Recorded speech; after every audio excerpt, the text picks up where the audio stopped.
This is Moments of Truth, the webcast with and for customer success professionals. I'm your host, Andrew Marks, co-founder of Success Hacker. Today, I'm joined by Andrew Shoaff, Vice President of Customer Success with Zywave, the country's leading insurtech company. Andrew has 10 plus years of experience leading professional services and customer success teams for high growth B2B SaaS companies. His areas of expertise include tactical product adoption to accelerate time to value, customer satisfaction, also known as NPS, and leading major scale improvements to CS programs. Andrew has also worked across multiple acquisition scenarios, helping companies integrate new products and CS teams into a larger org structure. Andrew also has a fantastic name, in my opinion. Andrew, thanks for joining me this afternoon. Andrew, thanks for having me. So when we did our prep call, what we talked about, and I think it's an interesting topic that lots of leaders as well as CSMs can relate to, is transitioning from one CS model to another, which typically happens as especially in a smaller company as they grow, as they evolve. For example, if you were a CSM for a big organization where you primarily were responsible for CSAT or product adoption, and now you're in a CSM role where in addition to those items, you're focused on securing a renewal or making expansion sales. How do you make that leap? You know, in those scenarios, the CS culture can be really different. So, and the expectations of CS are really different from those around you, as well as your customers. So overall, even if you move from one CSM role to another, how do you manage very different cultures and expectations from those roles? Yeah, you know, it's a real big trend happening right now. And I think the other thing that's happening is that organizations, you know, like Zywave, we're going through this, we're actually transitioning from one model to another with the same folks. So it's not just entering a new place, but how do you change a culture where you're at it? And I think, you know, it really does start, you know, culture is always top down, in my opinion. It starts with leadership. And so this is an area where I think, you know, the leadership really has to be, the CS leadership, you know, really has to be thoughtful about how to imbue the team with a sense of kind of purpose and why this really makes sense. And so I guess, you know, for me, I think about it, sort of managing that cultural shift in kind of two ways. The first piece, I call it sort of understanding the why, right? CSMs are really smart and we like to think about, well, why are we doing something? What's the point of this? And so I think it really, you know, invites us to kind of step back and just be really clear with our CSMs, be it a shift or new CSM. I mean, like, what is the role of the CSM? Just what is it? And be really clear about it. You know, at Zywave, we say, okay, well, the role of the CSM is to preserve the existing revenue of the company and establish that really clearly. And then we kind of go to, all right, well then, why then is sort of, if we're talking about a financial, sort of financial metrics, revenue, net revenue retention, whatever it is, like, why should that really be an outcome of the CS team? Why should we be accountable to that? And the answer is that, you know, in any SaaS environment, and this is something that CSMs really need to kind of wrap their heads around to understand, it goes to the why. In any SaaS environment, the amount of money up for renewal every single year is generally, you know, far exceeds the amount of net new business that's coming in. Yeah. And, you know, it's like, even if CSMs don't own, say, the actual renewal motions or the upsell or cross-sell motions, the work that we do with our customers, the engagement that we have with them, has more impact on that retention and their customers' interest in expanding with us than any other single resource in the company. And so whether we sort of know it or not, everything that we do is based on owning that revenue. And I think in that shift there is that ownership concept that CSMs, like, we should fundamentally think of ourselves as the owners of the company revenue. And I think really starting with that concept and that why helps CSMs make the shift, either in a transition or if they're jumping into a new role. Yeah, and I think that's super important. You made the point that sustaining revenue will quickly outpace new revenue. right? In a growing concern, the customer success team is going to own a much larger number than new revenue. Hopefully, if you're growing, that's what we want it. That's what we want to happen. And so it's, once again, it's to your point. It's not necessarily it. I get into a lot of discussions with companies about who owns the actual transaction. I personally am one. I believe that CSM shouldn't own the negotiation terms, because you risk breaching that trusted advisor status that you're trying to establish with the customer. Are you trying to help me and look out for my best interest, or are you trying to sell me something? Right. But that doesn't change the fact that customer success, to your point, is responsible for creating the environment for a renewal or an upsell to occur. Yeah. And in that regard too, I think anymore we're seeing, who owns renewal? It's not even a one size fits all scenario, right?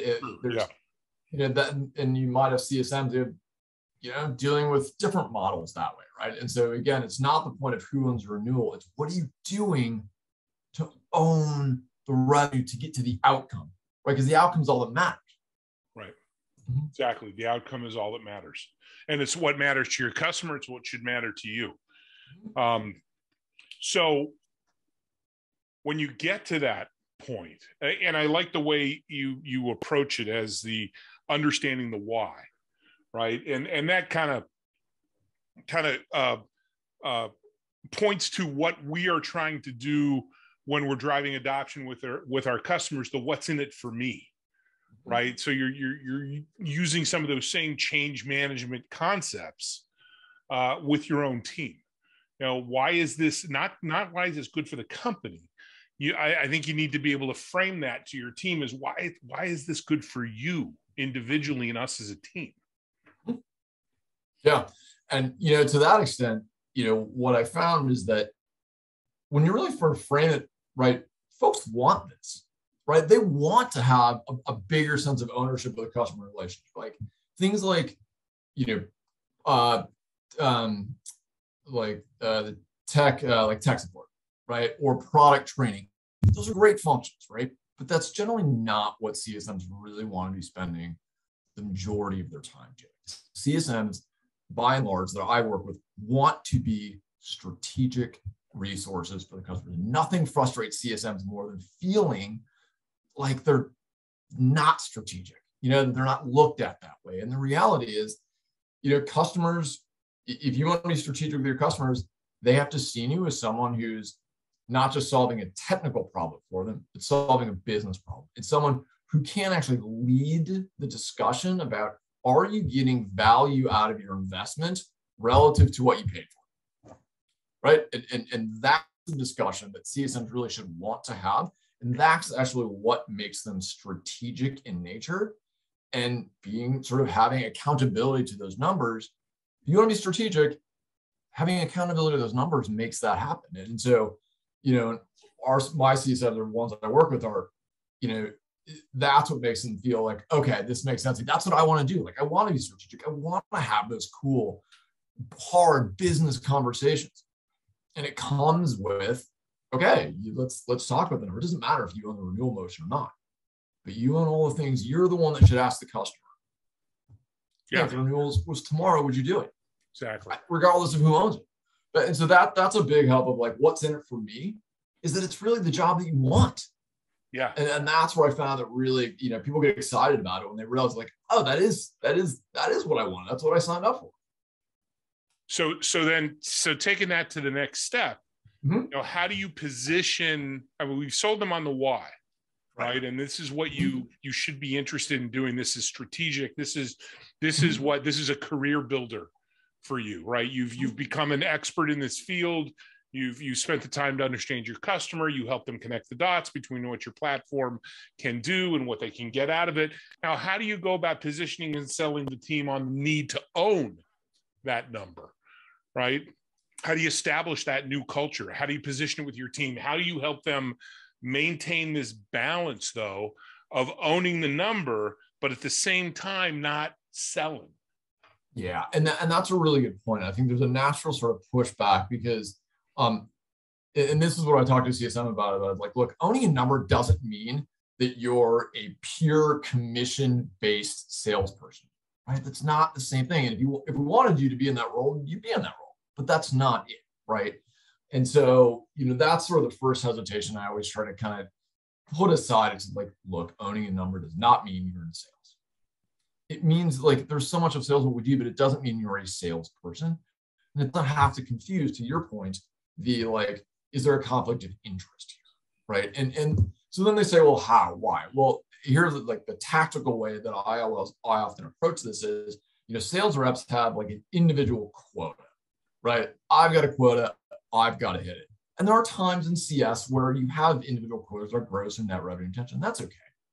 But especially as you're making the transition, I'm a firm believer in the idea of team-based metrics for CS. So like a team, be it the entire CS group, or like a segment of the CS team, if you split it up by market segments or whatever, right? The team has gross and net revenue retention targets, right? And the team contributes to those uniquely, and they benefit as a group, right? And that's either your bonus is based on attainment of that team target. And I find that is one way that CSMs really kind of gravitate towards this idea, and that they like the idea of it being team-based. So they know that, like, because we know there's lots of things, like sometimes the company goes out of business and there's churn, and like, was that your fault? I don't know. They went out of business. Like, probably not your fault, right? And if it's team-based, a lot of those things kind of come out in the wash, right? And they can really focus on the metric, and they can work together. And so it really separates that, I'm a salesperson from, hey, we're working together to achieve a goal, even if that goal is like, it has a revenue function on it. So that's one very tactical way as a leader I found that CSMs would like, and I've seen a lot of success with that. And then later on, if you want to move to individual roles or kind of put individual pieces on it, you can. But I think as a transition, I found that to be really successful. And I like that also as, being in CS, I like having a team-based goal, right? They're all working toward it. And that's what counts at the end of the day, is like, it's the outcome, right? I mean, the outcome for the team is what's most important. And then I totally agree with you. I love the team-based compensation approach when you own that number. As a leader, I've had leaders push back on owning a number. And I'd just say, wait a minute, you want to own a number, right? Yeah. The reason why sales gets all that budget is because they own a number. You want budget, you want to get budget. And this is something that I've also explained to teams before as well. Listen, you want to own a number so your boss, so your leader can get the budget they need to invest, not just hiring bodies, but invest in, for example, some of the systems that allow you to automate the repetitive generic tasks, which frees up time for the CSM to be more strategic.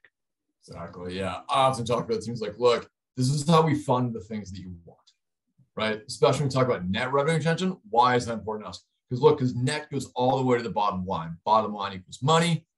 Money equals the stuff that we need to be successful. Yeah. Plain and simple. Plain and simple. Yeah. It's so true. And it's why I constantly am I'm amazed. Now I myself have shifted my thinking over the years, and I similar to you, I've spent a lot of time early in my career in professional services and owning a number, thinking about utilization and billability and all that stuff. So my thought, my opinion on this, my position on this has definitely evolved, especially as our software delivery has evolved over the last 2 decades. So it's something that everybody should grok. They should welcome that. You want to own a number, whether you're a CSM or you're a leader. But like you said, I love the team-based compensation approach, because customer success is a team sport. And you wanted it not just your internal, not just your customer success team as a group, because you should be learning from each other, and you should be, sharing what works, what doesn't work, so you can get better at that customer success motion as a team. but also it's a team sport when you think about all of the other teams within the company that are involved in helping the customer achieve what they're trying to achieve. Yeah. One other thing that we talked about in our prep call, and it's the analogy is relevant given that we have the Olympics upcoming, although it's Winter Olympics, but CSMs are decathletes, right? They're the best athletes on the field. But the thing about a decathlon is it's only 10 events. It's not every single event. So how do you figure out as a CSM what 10 events to focus on, to compete in? What things should you be focusing your time on? Yeah. And, I always tell our CSMs, like, look, you will be successful with your customers because of the boundaries that you set and not in spite of them, right? Because it goes back to, like, what is the role of the CSM? Right. And if you can kind of go put everything back to that philosophical concept, like, what's the role? What's the outcome you're trying to get to? What's the outcome you're trying to get to? Right. And to me, like, I just have a simple test of, like, does this help me get to a revenue number? Right. And, like, does it help me get to this? Are you the best resource to do this? Right. And yes, it's a little gray, right? We get that. That's fine. But, how you get to it is looking at it and going, is this an activity or thing that will help us get to that outcome? And right. Is it going to help me move the needle? Right. Exactly. Yeah, and if it's really not, then the question is, all right, like, one, should you be doing it? Or two, should somebody else be doing it? And it's sometimes, we all wear lots of hats. That's okay, right? These are boundaries, not ultimate things you can never do, right? But again, it's so frustrating to CSMs when they start feeling like they just have to do everything, right? And in every scenario requires every CSM to go above and beyond for everyone all the time. Like, you can't do that, at least not for very long. Otherwise, people they burn out, and then you customers the wrong idea of what you're supposed to be doing. Well, now there are times, though, especially early stage, when you are the hero, where you are doing everything. Oh. Right. But I think the message here is that you don't win points with the customer necessarily for doing everything if there are other people that can do it. As a matter of fact, what you do is you can even though you're thinking that you are really taking care of the customer, you're taking on more work than you should. You're taking on work, like you said, that isn't really necessarily moving the needle. It's going to have an effect on you as an individual, your productivity. You're also setting the wrong expectation with your customer. Yeah. Mm-hmm. Yeah, and that's the big one too. That you're setting an expectation of your customer. You're always going to have one person to do everything. That's just not, that's not sustainable, especially as a company can grow and you have different products, different features, and they're just better people better, enabled for a specific outcome that they are, right? And so that's part of, again, it's part of the overall maturation of the company. It's part of the maturation of CSM, right? That we all go through, that we've all learned that lesson, a bunch of times, right? And that's part of the maturity of, like, thinking of yourself as a revenue owner, as opposed to just, as the bit of an everything person. Yeah, exactly. We don't want customer success to become the everything department. No. Right. Right. The other thing, and it's just a tactical thing, though, is you also need to be careful about over delivering. If you have an SLA expectation you set with your customer that you'll respond to their emails in 2 days, but you respond every 15 minutes to every single one, you once again create a bad habit. You set an expectation, this person's going to respond to me in 15 minutes. And that's, the question that companies have to, and CS teams have to kind of continue to look at is, like, what's realistic here and what can we do? And then actually stick to that, right? Yeah. And if it is, if you can do it in 15 minutes, but in reality, you tell them it's 2 days, well, there's probably some big disparity there. Like, all right, let's bring my SLA down a little bit, right? Like, that isn't fair. Maybe then put in a process where it's like, if you haven't submitted an hour, then there's a flag or something, right? And that number is going to change with complexity of products. Then you've got new products, the number of people you have, and then the departments you have, right? Like, all of that changes. That's part of, like, the other thing which is great about CS is that it's so iterative. We always talk about Kaizen, like QBRs, like it's so every quarter we're like, all right, how do we make this better? How do we scale more? How do we do all of this, right? And again, it's part of getting better, more resources and our own stuff, but like all of this does change that way. And it's just an iterative process. You got to keep looking in. And so, maybe the 10 events change every once in a while, but it's still just 10, right? And that's okay. Right, exactly. And that's also when you pointed out the iterative process of customer success. I think this goes back to the team sport concept, right? We win as a team, we lose as a team, we improve as a team, right? And it's not the team's improving, it's what can we learn from others? Why is Mike able to onboard a customer in 5 days, but it takes Andrew 10 days? Right. And if we're setting the expectation that it takes 10 days and Andrew's doing it in 10 days, okay, that might not be a bad thing. But if we're consistently seeing that it's being done in 5 days, maybe there's something that Andrew's not doing right. And should we look at that and try and figure out how Andrew can do it quicker in 5 days and then reset expectations with our customers? Exactly. And that's when you get to like, great, it's wonderful to have a CS ops person, right? Well, when you do a CS ops person, we got to have revenue and all this sort of stuff, right? And so that's just it in a good way. Yeah. Like it feeds on itself, and that's the other thing. I think when our CSMs really kind of see those things happens, that's also part of like, oh, like now I'm really getting it. Now I'm seeing this happen. Now, like, again, it's one thing if someone tells you something. It's another thing when you start seeing it all in action. That's another thing, how it kind of grows. And that's how the culture, back to that first question, how the culture changes because they see the impact of all this. And then it starts like, again, then it feeds on itself. Yeah. And once again, that goes back to constantly helping them understand why are we making these changes? Why are we evolving? Why are we implementing these systems and being able to position it in a way that helps them understand how it's going to help them and therefore help your team and then help your customers. Yep. Awesome. Any final comments, best practices, last words on this type of transition in dealing with that sort of thing? Just that I think we're all going through it, right? There's no absolute one answer for all of it. But it's top down and it's bottom up. It's a really incumbent on the management team to set that culture, and it's incumbent on CSMs going through it to like ask a question, ask a hard question, and be ready to receive a really different answer for it, right? And so it's a meet in the middle, and that one way or another, we're all going through it. What you said there sparked one more question I have for you. So we talked about how do you manage down? How do you manage your team and help them understand why this transition is important and why it's good for the company, why it's good for the customers, why it's good for them. How do you message that, across, your peers as well as your CEO and the board sometimes?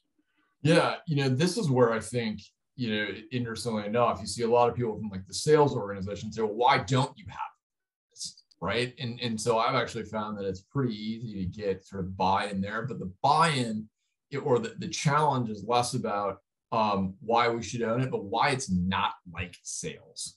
Yeah. Right. So that goes to the team-based thing. Well, wait, why shouldn't every CSM have their own quota? And if they don't hit quota, we should get rid of them, right? Like, look, we're revenue owners, right? But we're not the same as dedicated sales reps. And making that argument, because that isn't necessarily well understood, I think as though it could be a nuance. It's pretty obvious to me, but I live in it every day.